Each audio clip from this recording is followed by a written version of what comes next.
կցանկանայի մի փոքր հորդորեիք մեր հանրությանը խորհրդայիք թե առհասարակ փորկապությունը նկատելուն պես ինչ քայլեր ձեռնարկել նկատելուն պես պարտադիր առավելիորս եթե փորկապությունը նոր է սկսվել եւ տարեց մարդկանց մոտ է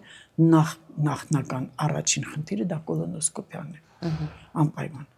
եթե մենք չգտանք ոչ մի այնտեղ վտանգավոր տարեր այո նոր աշխատում ենք դիետայով ռեժիմով կարգավորել հիմա շատ նորաձև դարձել մեծ խումբ լուծողական պրեպարատներ ասենք թե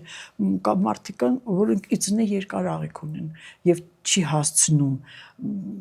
շուտ դուրս գալ ջրազրկվում է չոր է դուրս գալի դժվար է դուրս գալի ճաք կարող է թութ կարող առաջացնի այստեղ իհարկե կամ գնում է վիրահատման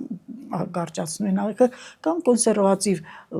սննդամիջոցներով եւ լուծողական պրեպարատներով կարգավորում է իր դուրս գալը օրը մեկ անգամ գոնե